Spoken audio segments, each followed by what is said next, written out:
Well, we're getting a good crowd here today. I appreciate everybody being here. It's right about quarter to 12 here in Colorado, which is our starting time.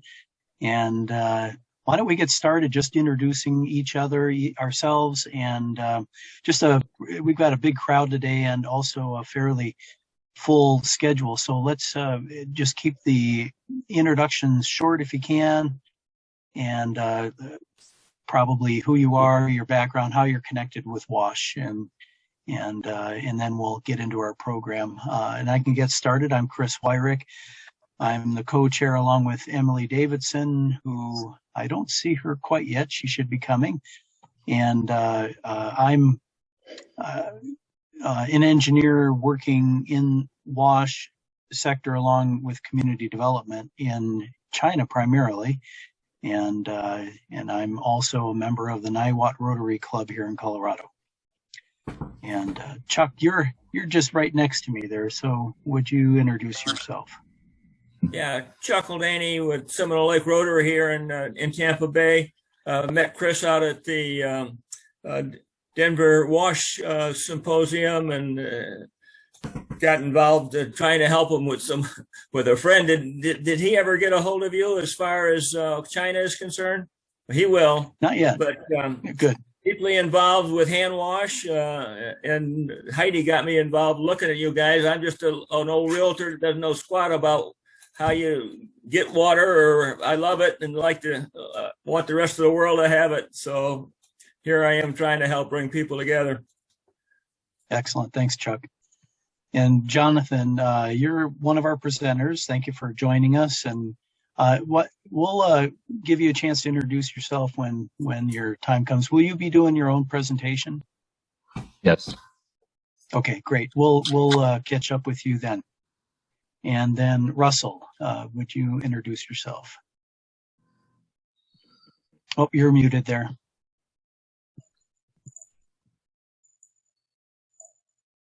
Still muted.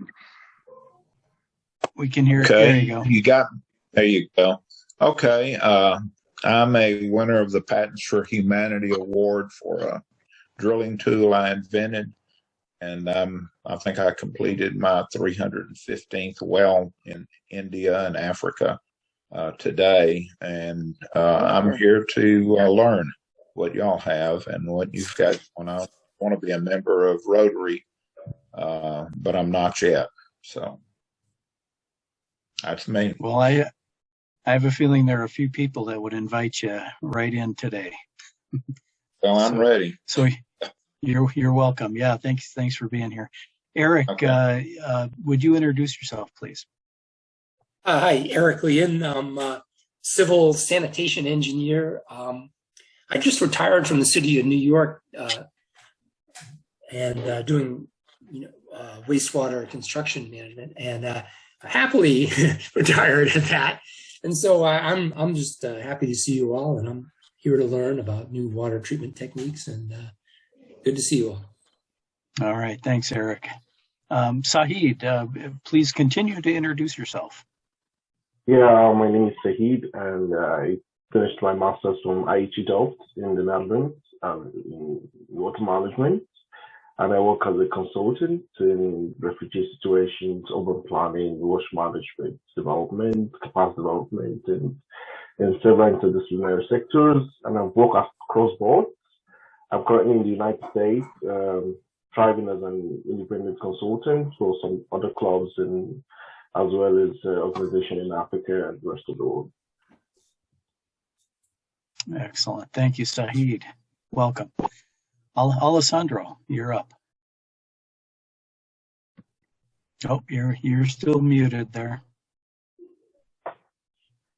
Hi, Alessandro Sachs, co-chair of the World Community Service of the Boulder Rotary Club, and we just recently concluded for us a major water project in our own country, in the US, in South Dakota, 5 hours driving from Denver, of connecting 48 homes to clean, non-contaminated water for the Oglala Lakota Sioux tribe in the Pine Ridge Reservation. Thank you. Yeah, and we're hoping to hear from Alessandro in January at the earliest. We're hoping, and hear about that project in more detail. It's a pretty impressive project. And Lynn Johnson, would you introduce yourself? Hi, Lynn Johnson. I'm a water engineer, retired academic researcher. I'm at the Boulder Rotary Club with Alessandro. I also participated with the recent WASH conference, and I want to make a shout out. I'm kind of coordinating the Student Scholarship Awards, and our deadline was last night, midnight, but we still have room for more applicants. So if any of you know students who are interested in attending a WASH conference or some modest support for their WASH project, research project, then give them a shout out and have them contact me. I'm going to put the email for the application in the chat box here. Okay, thanks. All right, thanks, Lynn. Good program. And Deborah, I think you're still there. Sorry. Would you introduce yourself? Hi. Yeah. I'm Deborah Deal, and I'm a partner at 9 Power Clean Water. But we also do the Colorado Women's Day, and this is going to be our 7th year, and we're hoping to raise some money for all the WASH projects. Thank you, Deborah. Yeah, we're looking forward to that. That's, I think, going to be an exciting partnership. Thank you. We do too. And Jeff Morgan.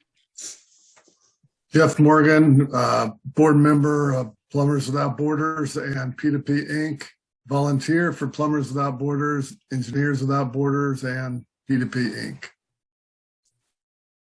Yeah, good to have you back, Jeff. Thanks. Joshua, you look like you're somewhere cold. Would you introduce yourself? Hello, everyone. This is Colorado. What are we at? Like 40 degrees Fahrenheit. Not much above freezing. But I'm waiting for a car to get worked on. So I am an environmental engineer for about 20 years in WASH and working in Africa, Asia, and the Middle East with a group called Global Hope, and working with Steve Werner at the Denver Southeast Rotary Club. And we're currently working on 3 water projects in Cameroon, Central Western Africa, and working on a global grant to do 2 more. It's great to see. Thanks, Joshua. Good to see you. Hey, Peter, would you introduce yourself? Yeah, Peter Van Arsdale, delighted to be here. Delighted to see so many folks participating. It's terrific from the Denver area and far beyond. I'm a former chair of this committee. I'm an applied anthropologist, recently retired from the University of Denver, and continuing on with advising on a number of projects in East Africa. Excellent. Thank you, Peter. And Steve Werner, you're up. Hello, everybody. Steve Werner. I'm a member of the Rotary Club of Denver Southeast, along with Peter and Joshua, and been on this committee from its inception. And great to see so many folks here. And I'm glad that Sahid was able to join. He graduated with a master's from a program that Rotary Foundation supports. It's the IHE-UN program at Delft University. And he moved to near Philadelphia and wants to get more involved with Rotary. So he's visiting our meeting today, and hopefully we'll get more involved with the E-Club of WASH as well. So anyway, it's great to see such a great turnout and a lot of good friends on the call today. Yeah, definitely. Thanks, Steve. John Jankowski. Hi, John Jankowski. I'm a member of the EWB, Engineers Without Borders, Denver Professional Chapter. I've been attending these meetings for, I don't know, 3 or 4 years now. I've been working with EWB for 8 years in Ecuador, and we have other groups that work in Tanzania, and we have a third group that is looking for a project. So if one of the Rotary groups has a project that they're looking for somebody to team with, we have a group right now that's looking for a project. Great. Thanks, John. That's something we definitely want to be able to do here, is link people up with projects, and we'll see if we can get you something. Great. So Bob Rose, you're up. Yes, I'm at Evergreen Rotary here in District 5450, been involved in the WASH committee and with the symposium planning for a while, and I'm currently working in one of the Bay Islands off of Honduras. Thanks. Thanks, Bob. And Chris Roselle. Hi, I'm Chris Roselle. I'm a international public health professional, nutritionist, whole systems change specialist, taking civil engineering and journalism courses. I am president of P2P Incorporated with Jeff and Eric. We currently have several projects in Kenya and one project going on in Uganda. We have a $2 million sustainable program in Uganda ready to go for the August submission. If anyone wants to donate, we can use money right now. Go to goodwaterinternational.com. Thanks. Bye. Thank you, Chris. John Hendrick, how are you? Well, I'm recovering from back surgery, so I'm homebound and stuck for a month or two more, maybe, I don't know. But kind of cut me out of being very active in the symposium. But I just want to say thanks to everybody that contributed their time and effort and resources. It was a heck of a job that the folks did, and I appreciate all that effort. Wanted to thank Steve and Peter for their founding WASH and giving it a hand for over a decade. I don't think we'd be here if it wasn't for Steve and Peter. So good job, guys. Keep up the good work. I don't have too much.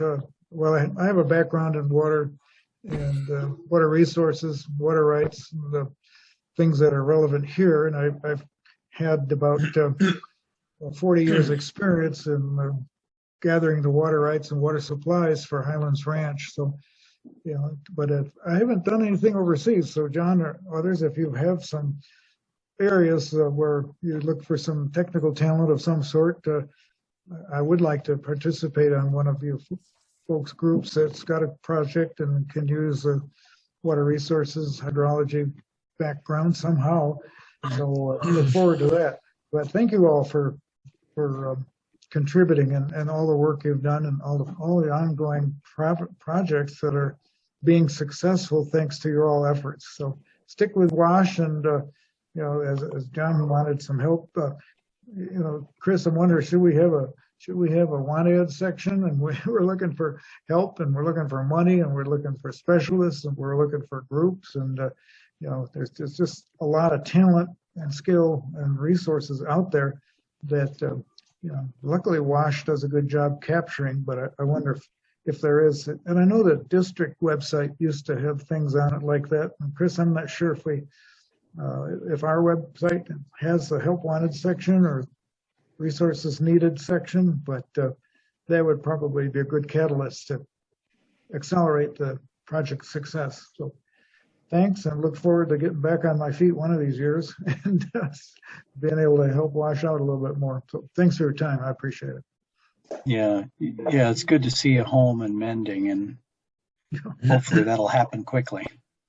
But you know, we don't yet have that wanted section in on our website, but we've been knocking around that idea for a while now. Yeah. So maybe it's time we put that in and start populating some of these projects and connecting people that way too. Yeah. Good idea. I'll put our website in the chat so people can keep it handy and refer back to it when you feel you have a need for some help. And like you said, we can offer help, John, but we can also make connections, and that those are good things we can put on our website. Good stuff. Let's see, Terry Smiley.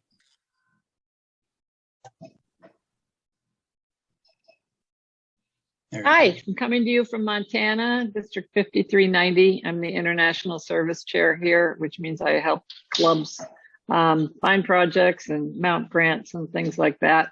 I'm well acquainted with Heidi Rickles, who moved into our neighborhood last year. I don't see Heidi on the call today, but she gave me my first link to this group. So I really appreciate you guys as a resource that I try to learn from and also pass along. So I'm just making a few notes about who's looking for projects and donations and things like that to share with our 42 Montana clubs. So thanks for letting me join. Great. Good to hear you've got that connection with Heidi up there, and she's doing a good job getting the word out. Ved Nanda, you're up. Hello, everyone. Wonderful to be in this August company. Steve and Peter, they've been good friends, and I'm in Denver Club, and I teach international law, but I'm here to learn. Our club has done several WASH projects, and Steve has been always a guide, but I have not been very active in this group as such. In our own club, we have done several WASH projects, and I have been part of it. Well, I'm glad you're here, Ved. Thank you. We welcome you and hope you join us regularly. Thank you. And yep. Let's see here.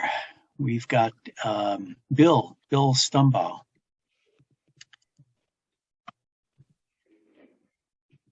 I guess it's good afternoon to everybody. I'm Bill Stumbaugh. I'm from the Rotary Club of Bahia de Caracas in Ecuador, District 4400. Personally, my experience, I started out in District 5340 in San Diego working on water projects from California in Kenya, principally, as well as Uganda and some in Central America. But then I ended up going to Ecuador through a Rotary exchange program and ended up coming down here. So now we've done built 10 community potable water systems in different rural communities in the mountains here of Ecuador. And I'm just here today at the invitation of Steve Werner to hear what you guys are talking about and see what I can learn and contribute if I can. So thank you very much. Yeah, excellent. Maybe someday we can hear more about your work there and some of the projects you've worked on. Okay. Thank you, Bill. You're welcome. Nikki Beach.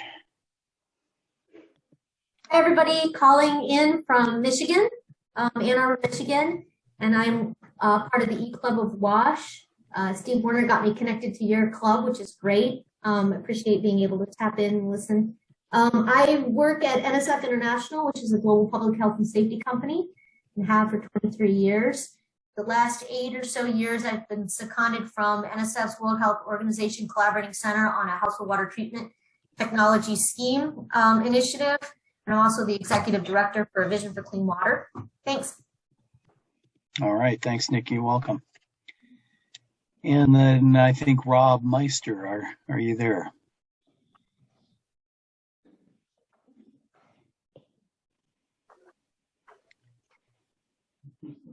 Rob, would you please introduce yourself if you're there? Yeah, maybe not. And let's see. Then we have our speakers, which I'm going to hold off on. Did I miss anybody? John John DeYoung, let's see, Jeremy, Jamie, Jonathan, all the J's. Emily didn't. And Emily. Well, I'm getting to Emily. Sorry, I haven't left you out yet, but I just All as well. I was going to transition to Emily in a second here, but yeah, Emily, we have lined up today a program called Technology in Wash.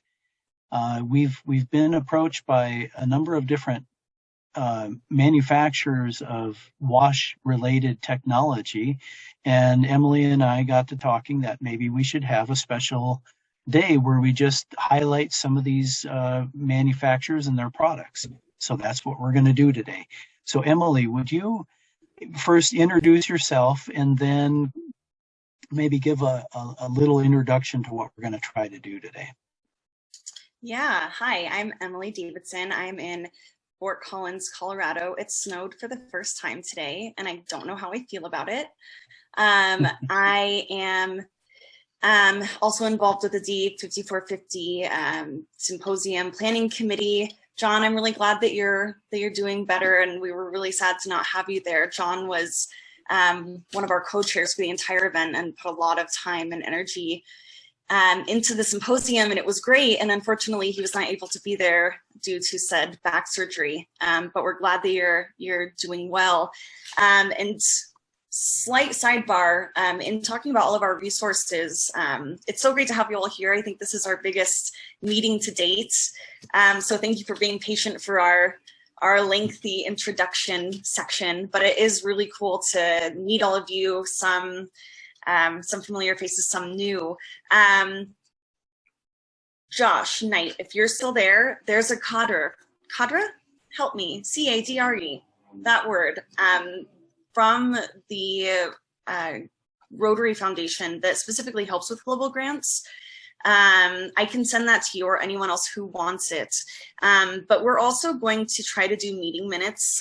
You've probably seen a couple in your inboxes, but I've been making notes about what people have been saying. So John, for example, if you could send me your email and a little bit more about what you're specifically looking for or what your group would like to work with or who you are, that'd be great. But you know, that would be a good time too for introductions for anybody wanting to put, you know, information out there that we can send to our mailing list. We have like 650 people. So yeah, there's that.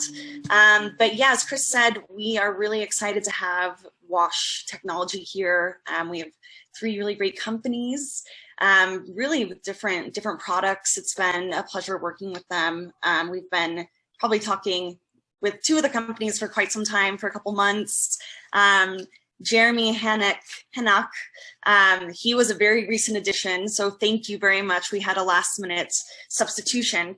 So yeah, I hope that you all really enjoy hearing about these different groups and their technology. We will have each presentation be 15 minutes, followed by a brief Q&A. And we are going to start with John Ballesteros.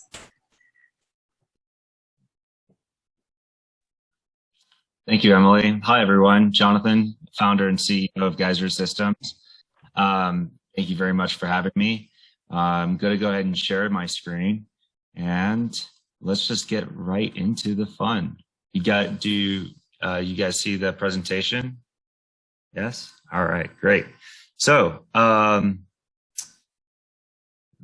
my intention is to talk about a new technology that could immediately be applicable and piloted in one of the most exciting and recent nonprofit attempts to lift a developing country with water, and that would be with Haiti Outreach. We could see ourselves working very closely with them, as well as other organizations that you guys foresee, so I'm totally open to that. But this was something that really got my attention and inspiration, and was something that if anyone's at all involved in this project, then I'd love to speak with you. And if you're at all interested with what I'm about to share, then of course, feel free to reach out. So many of us from Colorado, we probably love to go camping. And let's face it, when you get outside, it means you're going to get a little dirty, and getting dirty does suck. So what do we have to get ourselves cleaned with? Well, many of us may be familiar with this view of baby wipes. And surely there's got to be something better than that to clean ourselves in a campsite, right? Well, there are a couple of different products in the market that I looked at. And some of you may be familiar with these gravity-fed camp showers, or some other new products that are pressurized by air or by foot. Let's compare these products against two features that will be probably very relevant, just to give you guys a little bit of a reference as to how they compare. The two features that we're going to look at are how much does the product weigh when full, and how long does it take to heat up all that water. The camp shower typically weighs 45 pounds and takes up to 3 hours to heat, and sometimes gets a little too hot. We have another air pressurized dry bag that also weighs 45 pounds and does not heat up at all. And then some of you may have heard of this rinse kit, which looks like a cooler. It weighs 35 pounds when full and can take 90 minutes to heat. But the problem is that all of these just provide enough water for one shower, and we still need a whole lot more water to clean things at our campsite. And then after that, we still have a whole lot of other people that want to get a hot shower. So we're about to introduce a way that you can get everyone and everything cleaned with very little water. In fact, only 5 gallons of water. And the way we do that is by making the most of every drop of water. And in our case, for those of you who love camping, we do that at our campsite. So we do that with a new technology that got released and launched last year called the Geyser system. It is a water management system. Most people know it as a hot portable shower that uses less than a gallon of water, but you can also clean your gear. And the way it works is you fill the right side of that unit with 0.8 gallons or 3 liters of water. And then we have a pump that operates like your heart. The more you need, the faster it's going to pump on the left-hand side of the unit. And instead of dispersing water out of a shower head that's spraying water everywhere, we disperse water directly on the person through a sponge. And the combination of an optimized pressure pump, as well as the direct application of water, allows you to reduce your water consumption by up to 10 times in the camping shower side, or 20 times in residential showers. Some of you might be a little skeptical. Can you really clean yourself off with only 0.8 gallons of water? And I'm here to introduce to you a wonderful ultimate product test. That's 5 gallons of mud. Here we've got 5 gallons of sunscreen and 4 bags of Kali powder. And for those of you who are skeptical,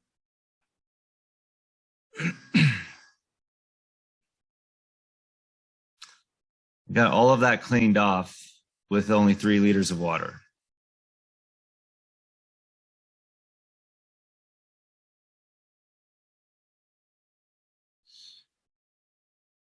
So, oops, going the wrong way. There we go. So compared to all those other portable shower systems that attempt to make water more accessible, just to give you a little reference point, our product when full is 11 pounds. And because we are reducing the water consumption by 10x, we're also reducing significantly the water heat time and the energy consumed to heat water. Like I mentioned, and as you can probably tell, we're a camping product, but we, of course, have some lofty goals on the product having a significant impact in the world. Here we are, we're at the at REI, which is a prominent camping store. And we recently got activated and introduced at the Spartan Ultra World Championships, which is another fun big win, in which we, in the middle of nowhere, were able to provide over 100 people with hot showers in as little as 2 hours. So And we were able to deploy this very compact portable system very quickly as well. As you all know, and you guys can probably even teach me quite a bit about, you know, there's a lot of areas of the world that are highly water stressed. And this is one of the key reasons why I pursued and innovated this technology, because I also want to see this technology supporting those who are wildland firefighters, who are second leading cause of death is, you know, carcinogenic soot laying on their skin causing cancer. And we can clean that off by making water more accessible for them. And then there's some other natural disasters that we would love to support. We were behind Team Rubicon and their Glenwood operations. This is an exercise for earthquake disaster. Being originally from Houston, flooding and hurricanes are something I'm very familiar with, and the water contamination that comes along with it. And then also finding ways to support tens of thousands of people in a shelter at the same time with limited water, something else that we can probably do. We are a very big story of a community coming together to make something new and possible. These are the organizations and banks and universities and industry leading experts who helped provide us the means to get to the success that we've had today. And we would love to see Rotary being a big part of this story. And just to give you guys an idea, this is us. Our team here manufactures the product 100%. So we're 100% made here in Colorado, and we've got some new creative designs that are going to help navigate situations around the world. So a little bit more of our shop floor. And this is us presenting and marketing at the Outdoor Retail Conference to some congressmen and women.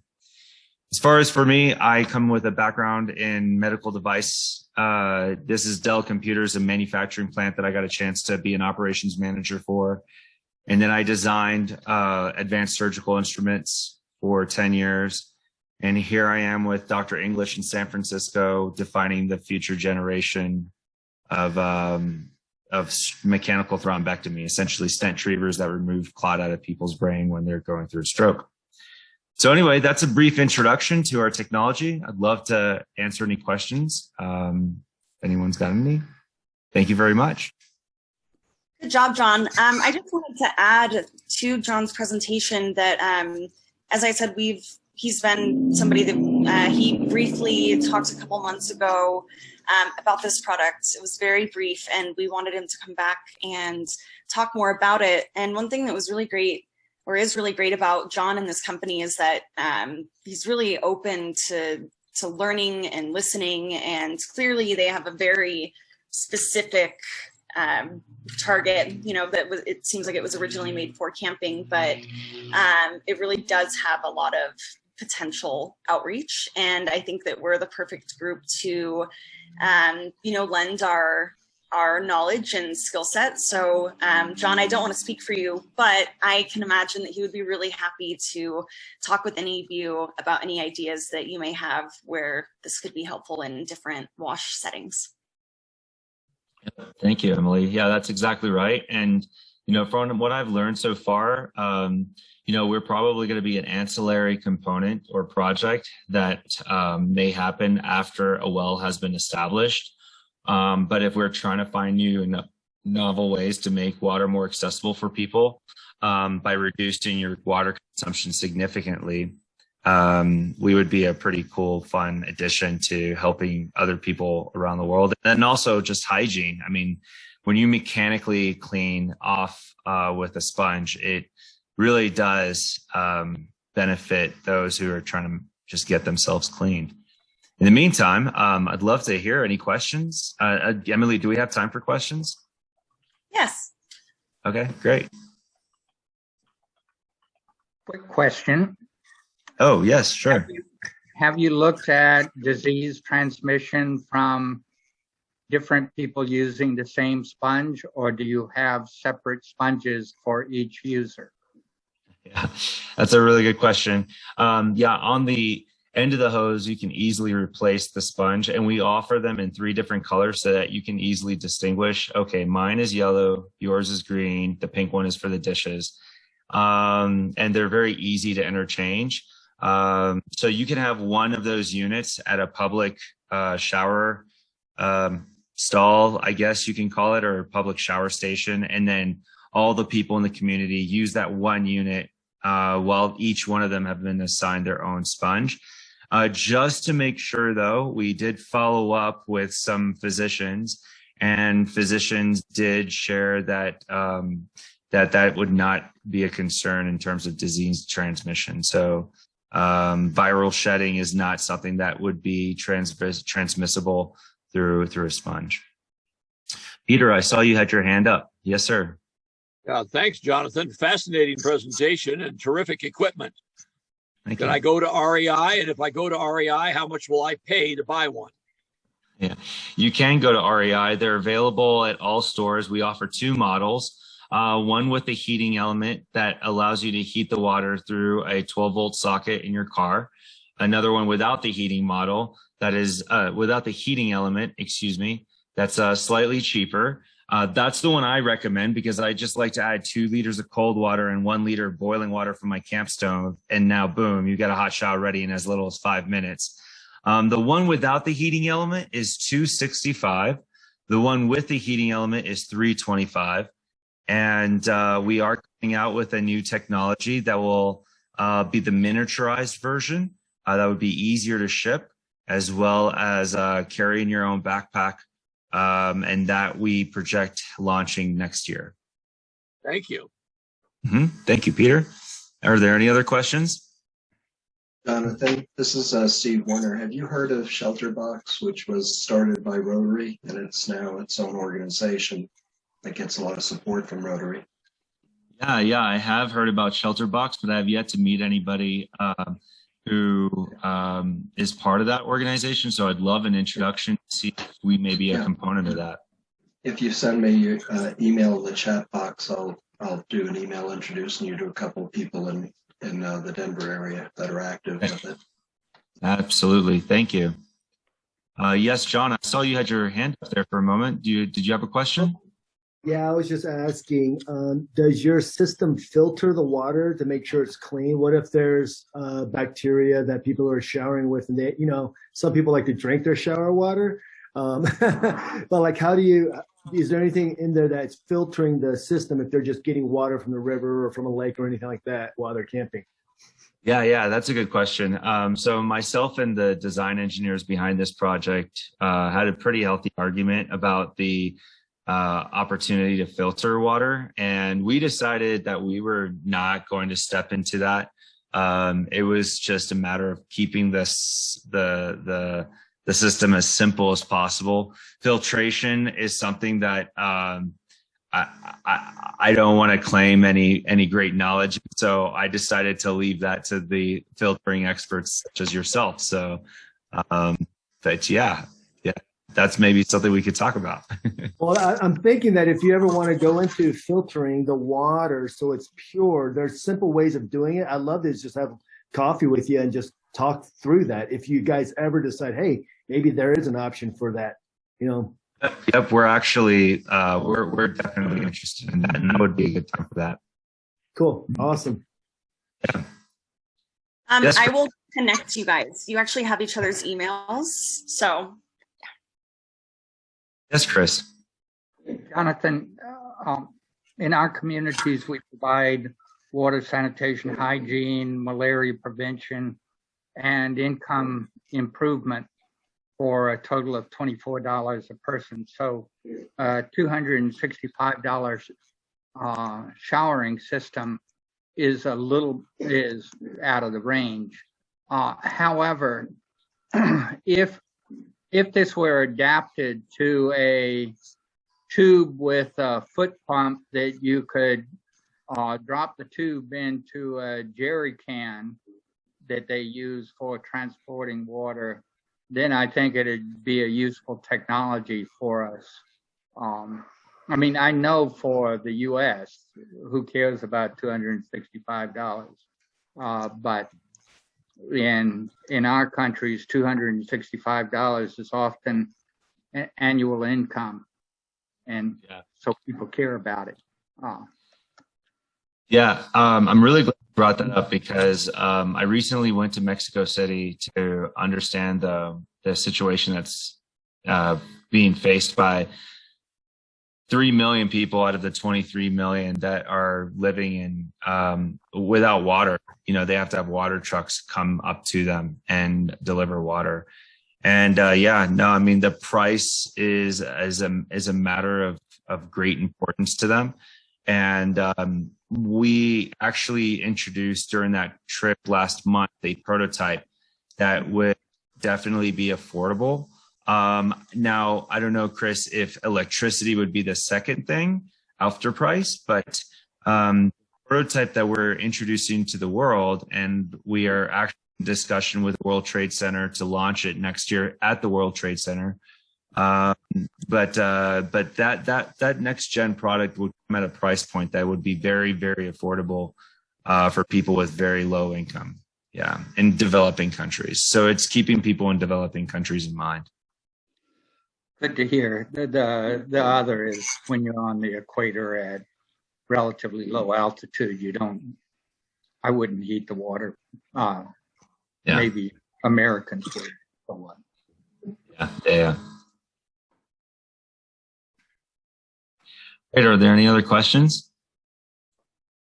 Well, wonderful. I'll leave my email in the group chat. If anybody wants to reach out, feel free to just copy and just send me a quick hello. And I'd love to answer any other questions that may arise. Thank you very much, Emily and Chris, for the opportunity to share what I love. And I'll leave the microphone back to you. Perfect. Thank you. That was great. I would be curious if anyone could write in the chat box. We don't need to do it during the next presentation, or email me separately. I could see potentials for this in healthcare facilities and Washington healthcare, but I definitely don't know enough about that specifically to say that with any definitive knowledge. So I'd be curious about that. But thank you, John. We are going to hear now from Jeremy Henak, who, I'm sorry if I'm butchering your name. Please correct me. Okay. You're good. Close enough. Thank you. He's going to be talking about Aquatabs, and we had a last minute cancellation for one of our other products. So Jeremy is our savior. Thank you. He really enthusiastically stepped up, and he's here to talk to us. So take it away. Appreciate it. Thank you so much. I'm going to get my screen up here.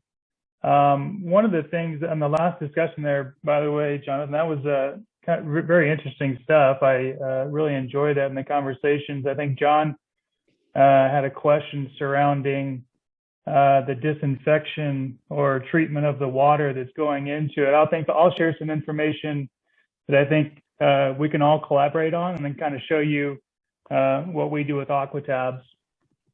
So let me go ahead and move forward with the presentation. So my background, I've spent 20 years in the disinfection space. I've worked for some of the largest chemical companies in the world, like 3M and Diversey.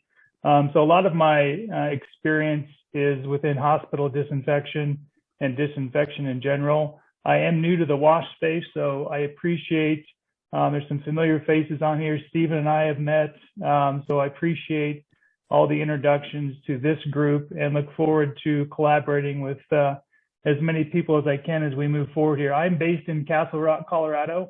So you can always, my contact information will be at the end of the presentation. So if there's any questions or a way to reach me, we can do that there at the end. So a little history on Kersia. Some of you may know the company name as Medentech. It's an Irish-based company, and we work globally with NGOs and other partners around the world. We are the largest manufacturer of a tablet-based infection control, not only on the surface disinfection side, but water purification as well. We are US EPA approved as well as FDA approved. And you can see a little list, a short list there of some customers that we work with here in the States on the hospital disinfection side. A little science of NADC. I don't know how familiar everyone is with our tablets or the science behind it.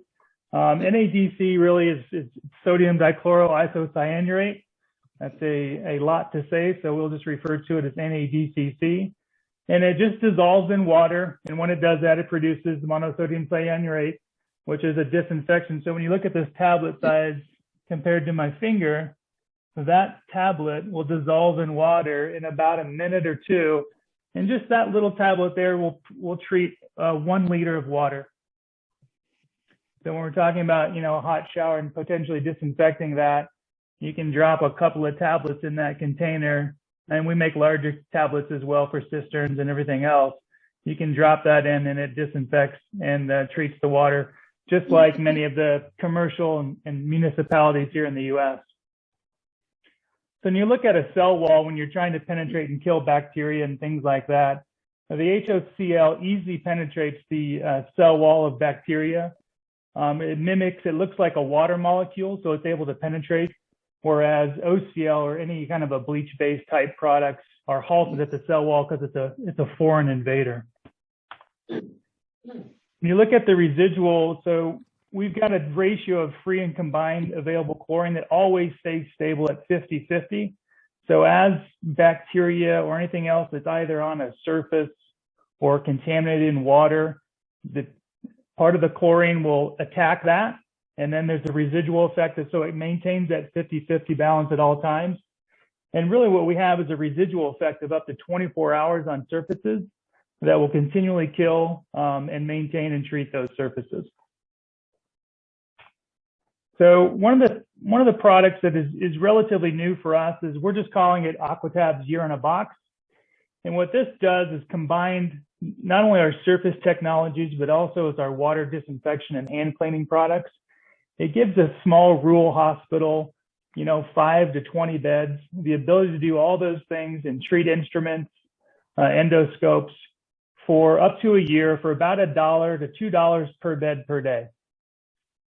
So we are actively searching. We've got a number of trials throughout the world right now. If you have an idea or a group or a project that this might be useful, we are actively seeking people to try this out and give us feedback. And I'm sure some of us have seen, the picture there on the left, that is trying to treat and clean items that might be in a hospital or medical clinic with obviously contaminated water, which is then going to further contaminate the items that we're trying to disinfect. So the Year in the Box, again, gives you all the different items for surface disinfection, hand cleaning, cold sterilization on instruments. It will also provide all the drinking water requirements and wash requirements for any food that might be on site as well. So what it is, it's a combination of our Aquatabs product, which I showed you here, this little tablet, our ChloroClean, which is essentially the same type of tablet, just much larger footprint. And by larger, I mean it's probably the size of a $50 and a little more dense. That provides disinfection. And the Ultraseptin is a powder that is used, it's used here in the US in medical facilities. A lot of dental offices use Ultraseptin to sterilize dental equipment. You could also use it for endoscopes as well. And the ChloroClean, at a small tablet version, also provides surfactants for you to clean your hands if there's grit or dirt on it. It provides a surfactant in the product as well. And like I mentioned, it's designed for smaller rural type communities, whether in the education setting or healthcare, and it's about $1 to $2 per bed per day. So some of the advantages, like I said, I told you my background was primarily in liquid disinfections my entire career. And the tablets, provide a number of different benefits as far as use, the safety. They're non-corrosive. It's not a quaternary, so you don't have issues with quat binding or anything like that. You've got a safe, 100% biodegradable product. And as far as, efficiency in transporting of the product, in the, like it says right there, in the palm of my hand, I can hold what would be the equivalent of 1,000 liters of disinfectant just in my hand. So a transport and having a lighter carbon footprint to get the material where it's needed is also one of the side benefits of the products. I'm going to get a little bit into the water disinfection. So we've got everything from a single dose, which this little tablet can do.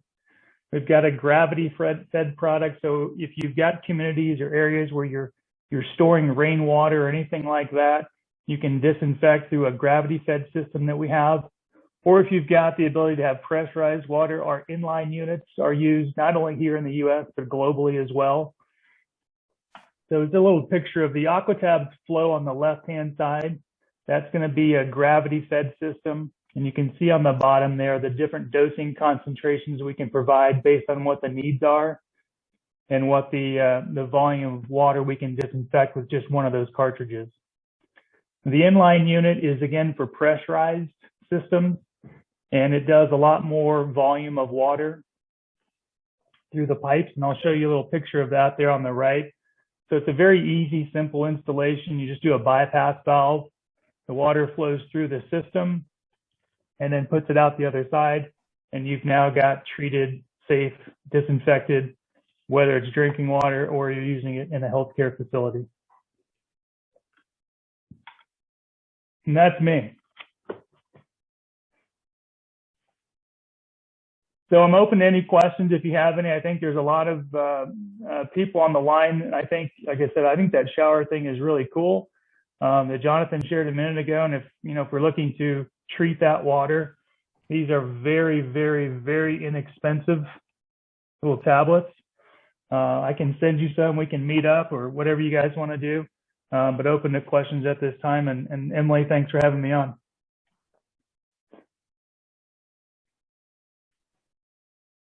Yeah, Jeremy, I'd love to connect with you. I live in Parker, Colorado, so I'm about 15 minutes from you. So. That's too far. That's too far. Well, we can meet at Castle Pines. We can do that.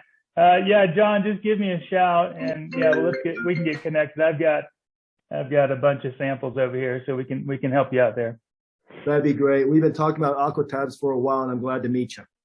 Yeah, you as well. Appreciate it. And Jeremy, how available are Aquatabs around the world? Yeah, so I've got colleagues that are spread out throughout the world. We have a very large distribution network throughout Central America, South America, and Africa as well as Asia Pacific. So if there's a need somewhere in the world, we have a distribution network that can get the product where it is needed. Great. Is there a taste associated with using the tab? Do you get a chlorine taste? Do you get an iodine taste? Do you get any? No, it's a very, being from the U.S. and having relatively clean drinking water, you might notice a small taste difference. We do use this in the Navajo community in New Mexico. So I use them when I go hiking and camping, and I don't notice much of a taste. If you do notice at all, it's very, very mild. As I sit here and smell the tablet, it smells like a swimming pool. If you were to walk into an area like that. But from a taste perspective, you and I might notice a slight taste difference, but most of the world does not notice any taste difference. You can buy these at REI today. Okay. Well. Yeah.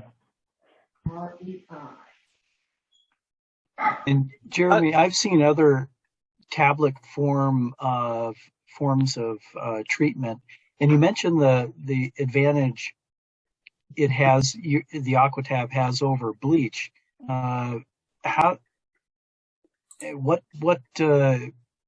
Could you talk a little bit more about how it outperforms bleach and what some of the advantages are? Yeah, so from a drinking perspective, if you're using a bleach-based product, it can be irritated to your eyes and your sinuses, as well as your skin and respiratory. So, I've got a 40-slide presentation on the differences of NADCC versus bleach that I did not want to share today for obvious reasons, but we can go over the many details of bleach. And bleach is used in healthcare today. In some instances, it's being phased out more and more. Today, as we come up, there's safer technologies for disinfection that are out there, but this doesn't corrode any type of surfaces as well. And there's no, with bleach, you've got to measure precisely. Bleach begins to degrade immediately as you open it and expose it to oxygen. So we don't have those challenges with bleach as opposed to a chlorine-based tablet.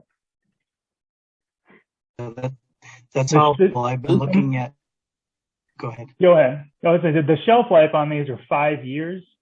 If you open a container of bleach, you've got, I don't know, maybe a day or two before it really starts to degrade. 3 days, you might as well throw it out. Yeah, I've seen some of the chlorine generators using salt and a battery, and that's essentially making a bleach product, I think, is if I understand it right. For the most part, yeah. So just as a comparison, trying to understand the Aquatab, and it sounds like the Aquatab has a big advantage over those types of systems. Yeah, and certainly from a safety perspective and an ease of use, there's no measuring or dosing. You drop the tablet in the unit of measure of the water, and that's it. You don't have to worry about trying to produce the correct amount of bleach. That there's a fine line of disinfecting and making yourself sick. So. Right. Okay, good. I think it's particularly interesting if it's not corrosive. That's important, right, for wet contact with some. Yeah, and hello, Nikki. Hi. Hi. Good to see you again. So from a hospital perspective or anything you're trying to clean, when you take bleach to a surface, whether it's a metal or a soft surface like a cabinet or a countertop, that begins to degrade that surface and certainly discolor it over time. It's obviously very harmful to your skin and your lungs. So, that's one of the safety issues that the NADCC tablet that we don't have. Does it have less disinfection byproduct as well? If treated, I'm sorry? How does it? Probably has lower disinfection byproducts when treated. Yeah. If there's any questions on what it disinfects and what it kills, it's a full broad spectrum. It's a virucidal, it's a fungicidal. We kill everything from Candida auris to C. difficile to SARS-CoV-2, which is why you saw the hospitals that are at the beginning of that presentation. They're some of the largest medical facilities in the U.S. use this product because it's safe and it's very effective. Hey, Jeremy, this is Joshua Knight. How are you? Can you hear me? Yes. Great, thanks. I had a question concerning use in the field, and I've done disaster response for probably about 5 years, and absolutely we see Aquatabs very frequently. And so it's great, and I absolutely agree that this is really widely available. I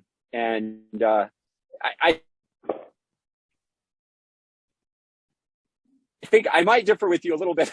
When we're in the field and we're talking to communities and they don't have anything, I'm always pushing bleach. But regardless, that's not my question. My question has to do with some of the same problems we have with bleach, and that has to do with sediment. And I maybe I missed it. I was cut out for a little while there, but is there concerns about that when if you've got a little bit of turbidity in the water, and if so, how do you work with communities on working with that?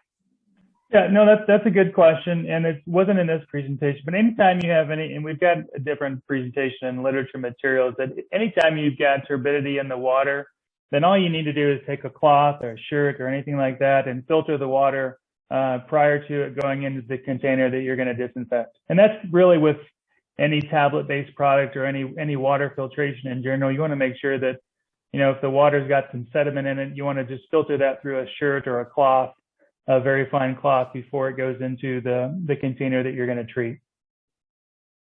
Right. Thank you, Jeremy. Yeah, and that's a good point. And as far as when to do that, I think you might agree that anytime you can see anything but clear water, you're going to want to be putting it through a shirt or anything, right? Yes, and if there's any type of cloudiness to the water, I always recommend that you put that through a filter, of course.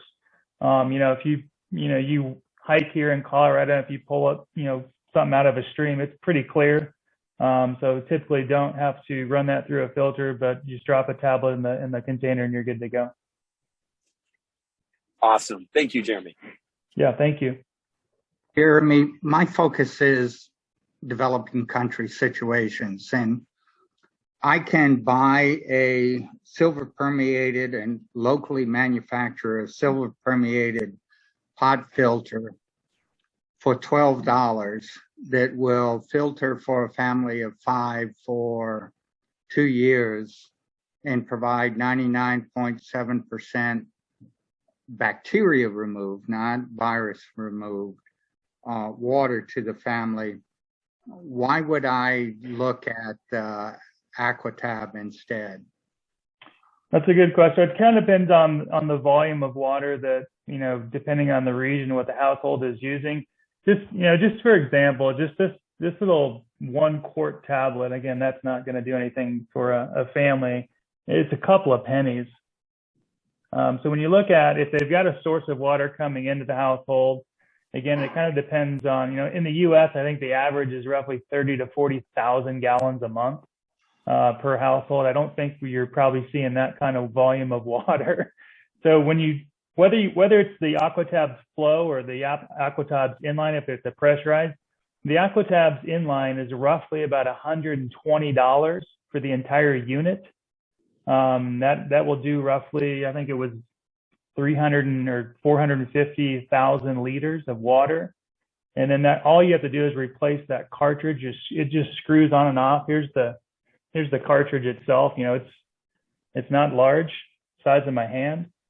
It just unscrews and you screw it back on. You've got another, 400 to 700,000 liters of water for roughly, the cartridge replacement is roughly $40. So depending on the amount of water flow that your households have, maybe it makes more sense to use a product like this. Just depends on the volume of water. Thank you very much, Jeremy. My name is Sahid. I have a very, very quick question. Though I've been a very good promoter of Aquatab because I worked in some of the refugee settlements. But my concern is based on different pollutants that actually are inside water that people in very refugee situations, people in kind of poor access to water facilities experience. So from my kind of perspective, I always advise people to both use this kind of sunlight disinfection, then before using Aquatab. But now you're here, is there a possibility to see how Aquatab could improve the filtration techniques employed before disinfection with Aquatab? Yeah, no, that's a good question. Yeah, you can certainly, depending on where your water source is coming in from, you can deploy whether it's the tablet or the inline or the flow, either before or after the water is introduced into those tanks. Was that kind of the question? Yeah, sure. Yeah, you can. So, we've got people around the world that use it in both fashions. You treat the water coming in and then treat the water coming out of a holding tank, just because of the period of time that it sits in that tank. But you can certainly treat it either before or after. But certainly, if there, like it was mentioned earlier, if the water is turbid, then you want to make sure that the sediment is out of the water prior to disinfection. I hope I'd answer your question. If not, you can shoot me an email. The audio is not fantastic, but it's all right. Yeah, thank you. Yeah, no problem. Thank you.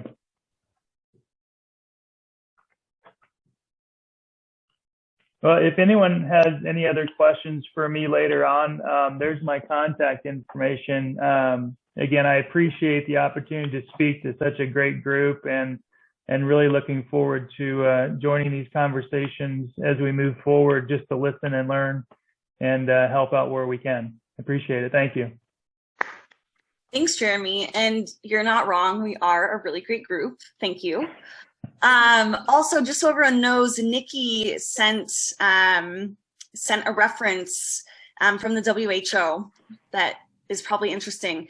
And also a reminder that we are going to be sending out meeting minutes. And if it's okay with you, Jeremy and John, and I will ask Jamie and Jonathan after this, since they had to leave early, I would love to share your presentations with the group. Obviously, you guys have a lot of really great information that's really relevant, as is evidenced by the many questions and discussions we've been having. So everyone keep an eye out for that. Is it okay if I send your presentations? Yeah, of course. Cool. Well, last but not least, we have John DeYoung from Vivo Blue, his partner, Jamie Heiner. Jamie Heiner. Thank you. Heiner is good. That's awesome. Jamie Heiner. So he had to leave early, unfortunately, but he has a lot of confidence in you, John, as I'm sure that we will see is. Oh no, we're in trouble now if he left. Well, the stage is yours, sir. All right, well, thank you. I'm really excited to be part of this group and the conversations that are having. And so what I'm going to show a little bit right now is I'm going to run this system. This is a gravity-fed water filtration system that is log 7, which is 0.1 micron gravity-fed filtration system, much like the Sawyer filters and all the filters that are out there. We haven't like innovated the filter fibers, but we innovated the way it's used and how it's used and all that. So I'm going to show you how much turbidity is in here, and then we're going to do a little water test. So I'm going to just make sure I stir this up, so we'll give you also an idea of how fast this filter pulls water from the top bucket just using gravity. So I'm just going to mix this up to make sure it's really, really brown. So you guys know that it's pretty dark, right? And I'm just going to turn on, and it's going to start filtering. And while it's filtering down here, I'll kind of give you an update of how much water we're getting. So I think it would be good if I just sort of started from my story a little bit. I have a ministry out in India. We have a bunch of schools and sports programs and anti-sex trafficking programs in Calcutta, India. We have about 350 students. And in about 2015, I went out there with a ton of filters to give clean water, understanding in the developing world what clean water could do. And our children were sick. Our families were sick all the time.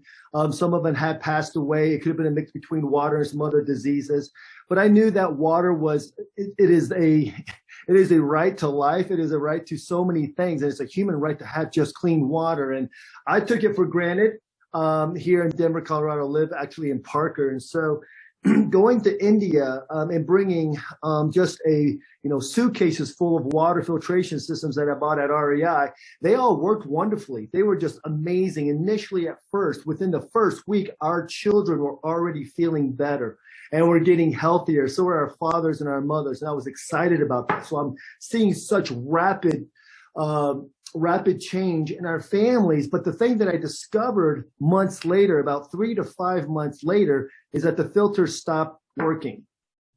And I didn't know exactly why, but I did find out as I started going into the water business and discovering a little bit more about just the nature of water, the nature of bacteria, what really does hurt and injure people, and why systems aren't working. So most filter systems are like this. They have like a top bottom look. You put this, you take this piece of it off and you put the filter like that, and it hangs off the bucket, right? Sort of hangs off the, oops, wrong direction, hangs off the bucket a little bit. And then in order to clean it, you typically get this piece of, you get this tool, it's a syringe, and you're supposed to put clean water in a glass and then use this syringe, get the clean water out, and then put it against the nipple of this water filtration system and push it back in multiple times, right? And then you do this 6, 8, 10, 12 times. Sometimes the packaging will say that you have to do it after every use. And we discovered really quickly that these syringes became toys for all the children in the developing world. We had, and it became a syringe and it became like a water gun, and then they were just gone. The other thing we discovered, since this was outside the bucket, many of the children were just taking the filter and selling them on the streets for $10. So the filter was gone. And so a lot of times we were just struggling with just the filter itself, not with clean water. We understand clean water. We knew that the impact of clean water, but I couldn't find a filter that was specifically designed, purpose-built for the world. And so what we ended up doing is I realized, well, then I have to make it. So I'm going to share my screen a little bit here.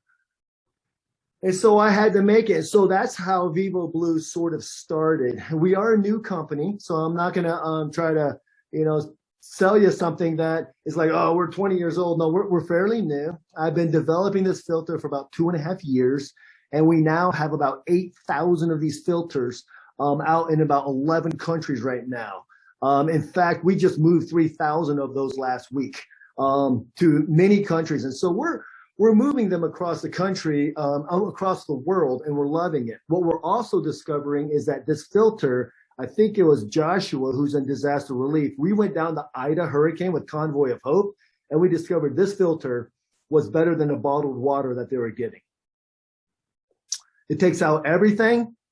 And those are my Indian children right there. We have a filter for the world. So this is basically how it works, is you see that it is a double bucket system, and you put the filter inside the bucket, so it deters them a little bit from grabbing inside the bucket to get it. You can put all the dirty water on top, and then the clean water filters through to the bottom. It's about 1 liter a minute. Right now we're at 4.5 liters of clean water right behind me. As you can tell, it's just rising, right? It's clean water there from that to there. We'll see where it finishes. We use medical grade technology. It's the hollow fiber membranes that you'll find in kidney dialysis machines or any other type of hollow fiber filtration systems, LifeStraw, MSRP, Catadine. All those organizations use the same technology, but there's just different ways of utilizing it. We think it's built for the toughest conditions in the world. We have seen some of the worst river water from India, and it's filtered those through. And we've had third-party testings, and the testing from that filtered, that filthy water from the Ganges River or some other river is it comes out safe and it's drinkable. The reason why I like the Aquatab idea is the fact that we've been talking about how do we also train our users how to clean the buckets. How do you clean the buckets to keep it clean? How do you make sure that once a month this tubing is sterilized? And I'm like, I would love Aquatabs to run it through it so it keeps that system as clean as possible. We are log 7, which means 99.99999% protection against bacteria, E. coli, and Giardia, protozoas, and cysts. Again, because it's hollow fiber membrane and it's only 0.1 and it's gravity fed using head pressure to move that water along, we can't get rid of viruses in that sense. So I just want to make sure we know that as well. We know that it is a purpose-built filter, and we are using, again, like the 0.1 micron. Now, here's what's cool about our filtration system is that many, if not all, are closed systems. You'll never see the filter. You'll never see the filter. Our filter is so that you can see the filter. What you can see is what you can trust. White is clean. Brown is probably dirty. And so what we ended up doing is, one, tethering the cap to this so that the children can't take it, right? And if they cut the tether, obviously they could cut it. But we've made it so that all you have to do is take off the cover and then rinse the filter. Once you rinse the filter, you're taking off all the dirt, the matter, the contaminants, the bacteria off the top layer of the filter fibers, and then you put it back in the bucket, and then it can filter more water again. And so that's what that is. The other thing that we have is we have what we call our core filter here, it is replaceable. So it's the quick swap cartridge. So once you buy the typical basic system and you install it inside a home in Africa, India, Cambodia, or even in Ida, we were down in Galliano, Louisiana, even there, they can, once the filter, after a few years of working, all you have to do is replace the cartridge. Then you can just replace the cartridge, and then you have your clean water system again, ready to rock and roll. So that's sort of it there. And we believe our filter is safe because it's using medical grade technology. It is smart, it's simple, and it's secure. Smart because we made it so that you don't have to backwash any of it and do it 6 or 7 or 8 times to make sure it's clean. One thing I discovered about water is, and these filter and the fibers I didn't know until I actually started researching, is that when you have like gravity fed water, the PSI is around 2 to 3, I think. It's around 2 or 3 PSI of gravity fed. Now, I have a lot of strong Indians, right? And a lot of rickshaw workers. I believe what we ended up doing, and when I look back, I thought it would be smart, which is totally not a great idea, that the harder you push, the cleaner it's going to get. And what we probably inevitably did accidentally is erupt the fibers inside. But see, I can't see them. I would never know if I had done that, right? And so I think some of my rickshaw drivers who are very, very strong, I'm sure they were shoving this as hard as they could because that's just natural instinct. So what we ended up doing is trying to create a high technology product and met human instinct so that all you have to do is take it off, see that it's brown, and then you rinse it, and then it's white, and then it's clean. So down here, it's simple and it's secure. And in some product comparisons, we know that you can clean it without any tools. There's no back flushing. We have a replaceable inner cartridge, and it does about 1 liter per minute. Everyone has a lot of great qualities to their filter. We just wanted one that was purposely built specifically for the end user a little bit. We also know that we built it in a way that our spigots are different shapes. And because of it, you know that the top one has to go here and the bottom one has to go here. And if you mess it up, you can't put the system together. So that's sort of our filter product, but I do want to show you this video and show you how dirty it can be and then how clean it becomes after there's Jamie Heiner right there. So he's really big and muscular. He just works out a lot. He's an ex-NFL player. So watch how the filter cleans in this video. And John, we can't see a video right now. Wait a minute. You know what I need to do? I need to stop sharing, and then I need to pick the other video. 1 second here. Yeah, I have to switch screens here. Sorry, my bad. It's all good. Also, Jamie's from Fort Collins, Colorado. Yeah. Yay. So we're all good friends here. All right. So here's the video. Can you see it now? Okay. Yes. So it's just a 1 minute video, and I did it without any edits, so I can't trick you.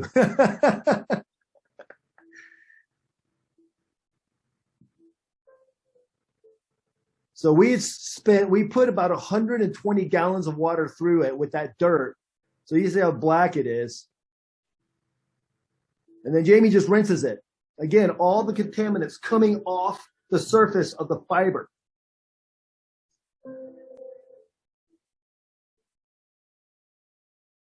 And then there it is.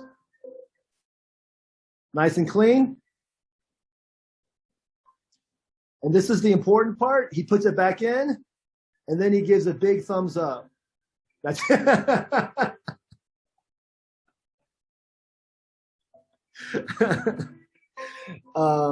that's our filter. And you know, let me just bounce out of that site really quick.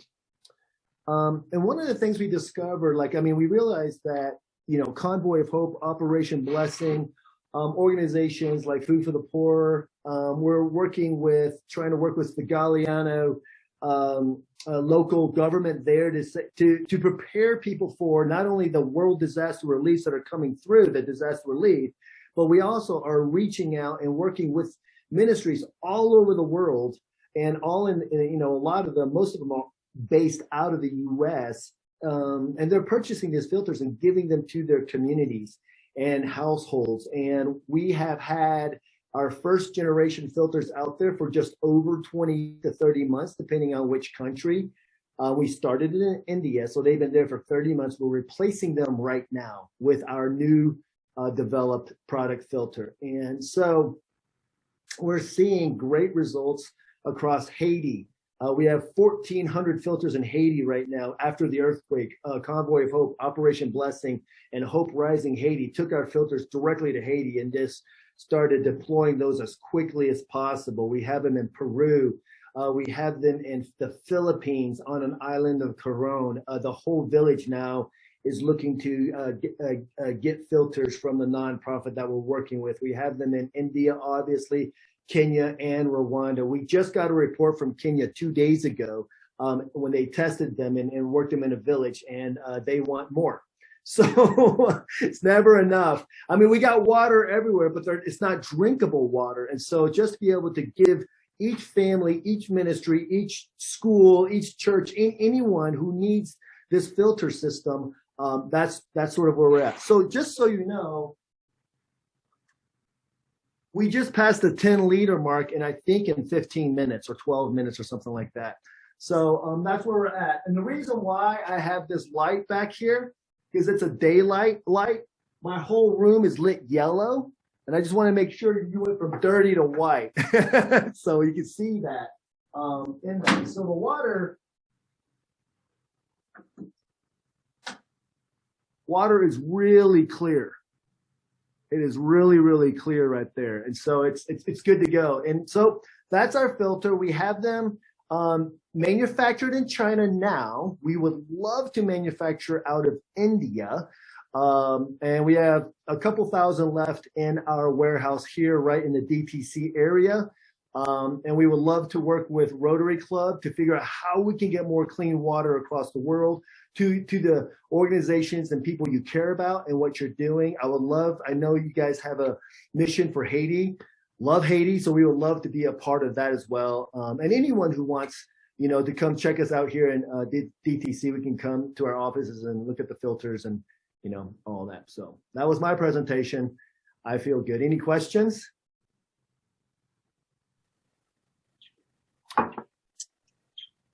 Hello, John. Yes. This is Joshua. Great. Hey, Joshua. Great presentation. Thank you. Thank you. And good drinking that water. I love it. Yeah. So I had a couple of questions. I guess as far as sustainability, one thing we're always concerned about when working overseas, is just shoving products down people's throat. This is more of an overall question than you specifically. You're the manufacturer. It's not something you really deal with.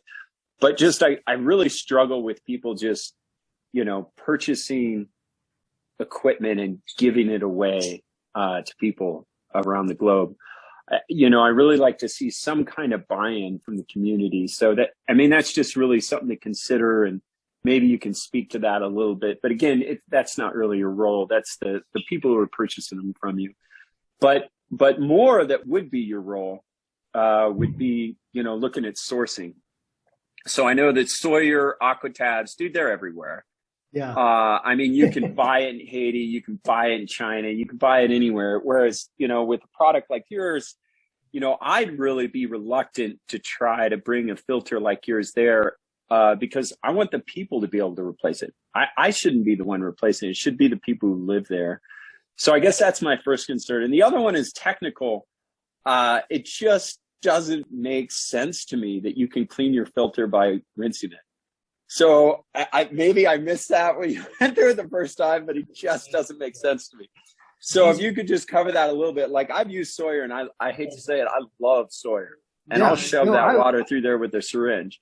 But That anyway, was- go ahead. I'm sorry I asked you 3 questions, but go ahead. No, I'll answer all 3 because those are all really good questions, and we get those all the time, Joshua. We really do. And so I answered the first one about buy-in. What we've done is, because all the ministries have different models, we do encourage them that they actually give some sort of model in the or expand their model to get buy-in from their people on ground. And so we want them to have enough buy-in. So for my Indian ministry, just for the one that I run right now, the people pay for these on a monthly basis.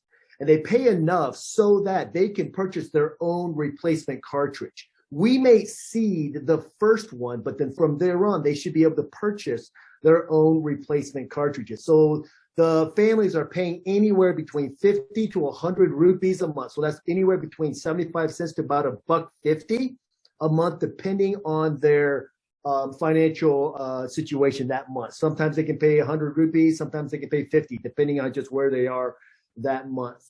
The other thing is, I have encouraged a lot of people who are doing their filters in their schools or their churches or their local community areas is, hey, just have a bowl there so they can make sure that people are buying their water, and they're buying less of it. I mean, they're buying at a much cheaper cost than they would typically get in that as well. So we are encouraging them. Now, it is up to the ministry whether or not they want to do that or not, but that's what they're doing. As it comes to disaster relief, when Convoy of Hope or, Operation Blessing or Samaritan's Purse is flying into, the domestic or the international, they're just trying to get people water right then and there. The filter I used before, Josh, was the Sawyer filter. I love the Sawyer filter. I camp with the Sawyer filter. We just couldn't, the developing world struggled with the 6 steps that it takes to clean the filter. And if you think about it, there's multiple places of contamination risk. The syringe, if this syringe ever touches contaminated water in India, or any of the water, your cleaning tool is immediately contaminated. If they put anything on the nipple or anything on this, there is risk of contamination. If they push too hard, there's risk of eruption of the filters. And so if they take the glass and they put the Sawyer water in it, and then they take the syringe, if the glass isn't clean, there's risk of contamination. And so what we wanted to do is create something that eliminated as much risk of contamination as possible. And so that's it. So then the third question I think you asked was, how does a hollow fiber with the rinsing capabilities, how does that work? So we worked with the CSU Water Lab and try to figure out what is the best way, and how does what is the science behind our filtration system. So everyone is using, Sawyer and Lifestar is using what we would consider, this is a magnified view of a hollow fiber membrane. And what it has is it has thousands of little holes that are 0.1 micron, right? So the fiber is there, and then it's sort of looped and it's contained inside here, right? So the fibers are looped in here. They're just loop. Then there's a plastic resin at the bottom of here that all the fibers are connected to. And at that plastic resin is where they cut the resin so that only the clean water comes out of the tubage. So the tubing, the tubage. So here's this outside fiber, and they have thousands of these, right? We have 1,300 in ours. I think we counted, we busted up a ton of Sawyers and Life Straws. They do about 800 to 1,000. So they have great numbers as well. And you have all of these little 0.1 micron holes. So just like the Sawyer filter, the bacteria will lay on top of the fiber, right? And the dirt and all the contaminants lay on top of the fiber. And the only thing that can get through is the water molecule. So the only thing that can get through the fiber is the water molecule. So all your contaminants are just laying on the fibers, on the outside. None of it is getting on the inside. Just like the Sawyer, so we understand this, The water's coming in the top. It's laying on top of the fibers. The water goes through the fibers and out the bottom. So all you get is water, and all the contaminants are on just the outside. Now, what CSU Water Lab told us, and also Trusted Water, is you never really want to take the item, the actual fibers, and shoot water back through the tubing. Because if your water is contaminated, you're contaminating the inside of your tube. See, so if I'm shooting water through my Sawyer, I'm going through the resin into the tubing of my fibers and expecting that I shoot enough pressure of water through this tubing to push all the bacteria off. We know anything about it? This filter, again, you're pushing water through a very small hole into a very large container and out a very small hole again. Now, I've cleaned a lot of Sawyer filters, and I see the mud coming out. I do. I push it pretty hard, right? I'm like, boom, and I'm like, I see it coming out. I'm like, hey, it's working. If the contaminants are actually laying on top, well, all I have to do is rinse the surface, and the contaminants release. The dirt releases. Everything sort of releases from there. I do not scientifically have to go through the tubing because there's many risks of contamination, and you have these thousands of 0.1 microns. If I push too hard, those 0.1 microns become 0.5 really fast. 0.6, 0.10, or the fiber itself just blows up because someone like me, or like Jamie Heiner, or even just a strong Indian or an African pushes too hard, those fibers erupt and you'll never know. The developing world person would never cut this open to see what the fiber is. If a child decides to take a knife and stab mine, you'll see it. You'll see the damage to the fiber naturally, because you can just look at it and go, oh my gosh, it looks like my child took a knife or a pencil and just ripped it apart, right? I can see that in that. But those are all great questions. And they've been, I had to struggle with them when I first thought about this. I'm like going, well, why would this work? Exactly. When CSU was going, this is the easiest way to clean it. And we're also going, well, why would that? And then when they explained the pressure of water and the science of how water comes in and out and the flow rate, I'm like, then we can build this. And so that's what our patent is on. We do have a patent on the rinseable filter in that. And so it works really well for that. And it can work in double bucket. Oh, look, it's almost done. It's almost done. We now have 16 liters of water in that amount of time. And so I've created sort of a reservoir here. Then what I can do at any point, obviously, I get a ton of water really quickly, just like a water cooler at any office in America, right? And what's cool about this is if I can turn this on and off, I can put another 20 liters up here, and I can choose when that water is filtered. As this comes down, I can control the rate of my water. So I can have 40 liters sitting in my house, and if I have 40 liters, maybe then I only have to walk to the well or the river only once every other day. And so there's some benefits to our filter. It's not perfect.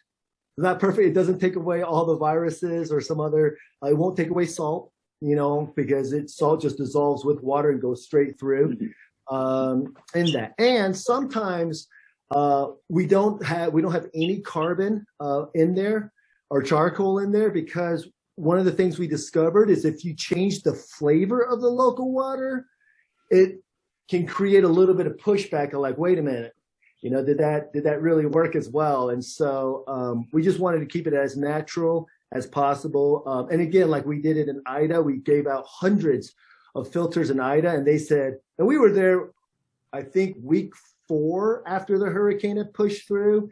And they said, man, we wish you would have been here right before the hurricane, because we would have bought, the whole town would have bought just one filter and gone to Lowell's and got a bucket or two, and then they could have gotten the rainwater straight off the rooftop and then drank from there. So. Right. Now, I'm sorry to push this, guys, and but one last question, John. Another thing with Aquatabs and with Sawyer is they're very, very independently studied. And so I'm just hoping you can send us some independent literature research on your filter to kind of back up what you've got. Absolutely. I got independent test studies in India. I got the third-party labs doing that. So I got 2 of those. And then we have CSU Water Lab tested our water. And then we also have Trusted Water here out of Denver tested our water. And one of the things that we did differently, and we did a full report on it, but one of the things we did a little bit differently than most other water tests is we discovered, again, this is, a new industry I've walked into, so I'm learning a lot along the way, is water labs don't collect the water, they only test the water. So if you give them a sample, that's what they test. Now, I could go get Dasani water or Fiji water, put it in, saying, here's my water filter. What we asked Trusted Water to come in and watch us grab the samples. They couldn't touch it, but they could watch it. And we did 10 samples, 9 of them out of our filter, and 1 was Dasani water. Then we mixed the bags up and gave it to them. And they all tested the same. So we tested at least as good as Dasani at that time. And so that's how we did that test. I will send that report to you guys as well. It has the CSU, the Trusted Water, and then I'll give you the 2 Indian reports that we have. Awesome. John, thank you, John. If you send that to me, I will put it in our meeting minutes. Okay. And Joshua, don't apologize for. Oh, heck no. I love this conversation. Emily? It's so good. Yeah. It's Emily, great. may I jump in? Yeah, Yeah, thank you. I'm going to kind of piggyback on what Chris and Joshua were talking about.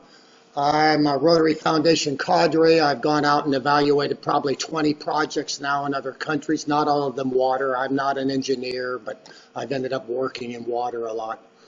I was a school superintendent where I had to deal with putting in a new well. That's when I started learning about a lot of water. But 2 of the areas when they talk about sustainability that the foundation, the Rotary Foundation, considers to be critical elements is, 1, that the materials that the people are going to have to use to maintain the system be locally available. So that would be one of my questions or suggestions to you, that if you want people to use this for the long stretch of time, it's going to have to be locally available. Secondly, I would be concerned, I guess, about the maintenance of it. Yeah, it's easy to do. In fact, I like them from the point of view that I think it'd be great for REI to use them for backpackers. I think they have an advantage there. They're lightweight and so forth. But I'm concerned about that a community or whoever's responsible for it in a community trying to be sure everybody went around and maintained them or didn't maintain them. They're for individual household use, as I see it. And what we're doing here is we're looking at community-wide applications. So I would, I like it. I think scientifically it's probably sound. I'll share with you about 15 years ago, I participated in a project in Honduras, which had the same similar design, meaning the 2 buckets, one on top of the other. And there we worked with a local guy to actually create cylinder filters to go inside the upper bucket. And they were composed of a kind of local clay fired with a silver compound, in the clay, which helped to disinfect everything. And then they only simply had to remove the cylinder periodically and brush it off in fresh water, and it was restored like you're talking about. I think it's really applicable to places where you don't have a central system or places that are distant, off the road, hard to do. I would compare it in some ways with a sand filter. Sand filters are heavier, harder to move around, but it sounds like they require less maintenance than even this filter would require. So just some thoughts for the conversation. Thank you. Thank you, Bill. No, exactly. So what we're looking to do right now is we are warehousing out of the Philippines. We're looking to warehouse and move them into India and Africa. So they are accessible. Spare parts are accessible. The replacement cartridges are accessible to the people. And not everyone is doing the program that I've suggested, which is figure out a way to charge them a little bit so they have skin in the game of the actual filter itself. So are the cartridges, I'm sorry? The cartridges, at some point you're saying you have to be able to get a new cartridge, right? It gets damaged or it doesn't filter any well anymore. So what happens to those old cartridges? So we're out with the old cartridges. What we're doing with our particular ministry is we've created a job in our social work where they would collect all the old cartridges and they're recyclable, fully recyclable, so then they can make money in that. So we are looking for everyone to recycle their inner cartridges every 2 years. So. Okay, thank you. Yeah, no, but you're right. It is to create something sustainable so that the locals themselves, we have them in the slums of Calcutta, also in the rural village areas, is they have skin in the game. So they offer 50 to 100 rupees a month for it, and then the ministries themselves go out and get the health reports for us. Yep. So John, I'm sorry. I missed it because my brother keeps coming in talking to me about this.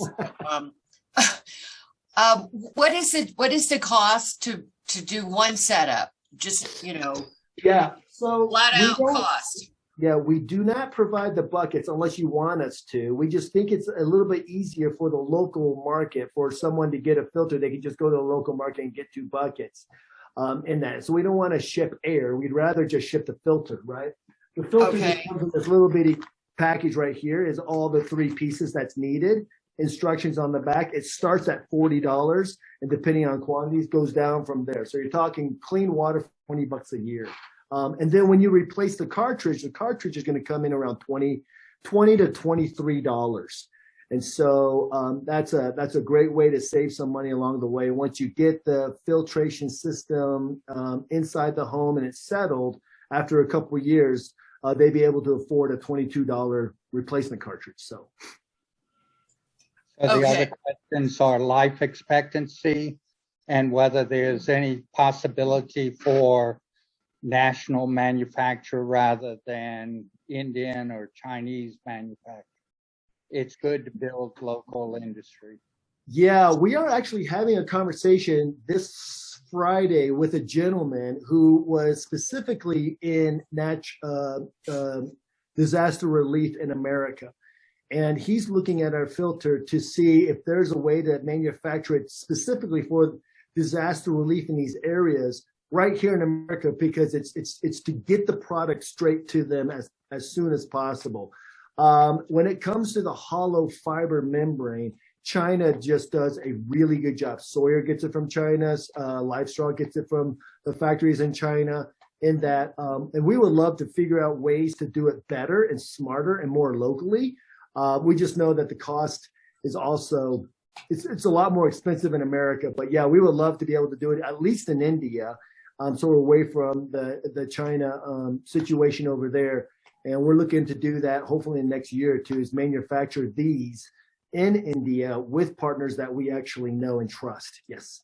And hopefully somewhere, yeah, I mean, if we could do it in America, that actually would be actually a dream. That would be a dream. John, can I ask a question about asking the consumer to get their own buckets? Do you is there any specifics around what they could use? I mean, is there any danger that they could end up using something with a higher head pressure and not have the same kind of performance? Yeah, so are you saying if they get the wrong bucket and then it's too much, they put like 300 gallons of water on this? Yeah, like if they think that, yeah. Well, yeah, that's a very, very good question. What we have, we don't recommend anything over like 50 gallons, right? That's going to put too much pressure upon the fibers in that. And so, but yeah, 50 gallons is probably a great bucket. We are looking at community systems that do 500 to 1,000 gallons of water. We're testing right now these can be daisy chained together. And so you can put 3 or 4 or 5 or 6 of them on a manifold, basically like a manifold that has the nipples, and you just pop, pop, pop, pop, pop, pop. We have 3 of them right now working in Haiti in a 500-gallon system. And we've tested the water, it's come out clean. And so it didn't burst. It didn't burst the fibers that we know of, but we're going to test it again in 3 months, and then we're going to test it again in 3 months, and just to make sure that those 3 filters are sustaining the water quality in Haiti right now. My suspicion is we're either going to have to create a stronger fiber or a larger filter of some sort to kind of handle that type of pressure. Bigger bundle. Yeah. Either a bigger bundle or talk to our manufacturer and say, hey, can we find one that's still 0.1, but the fiber is just a higher quality to take more pressure. That's my sense.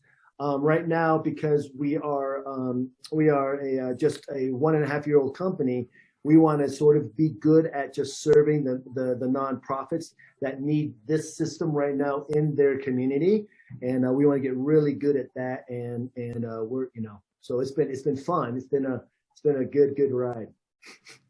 Thank you so much. It's a great question. Yeah, we've had that question as well many times, and I'm like, that's a great question. We should look at So thank you very much, John. Thank you very much, John. I do have a couple of questions. Yeah. One, you said the cartridge is biodegradable, and one is, how is the lifespan, considering some microorganisms that can actually degrade it? And that is number one. Number two is, I'm also interested in some couple of documents concerning your testing, because there's a bunch of features, and sometimes the testing are actually quite irregular when they do submit some of the documents. So my third question would is concerning optimizing the performance of the freezer itself.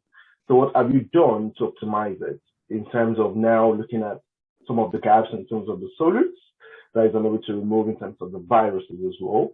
Maybe there could be a kind of a complex series in terms of series arrangement or parallel arrangement of the filter. Maybe that could help in optimization and one or two things.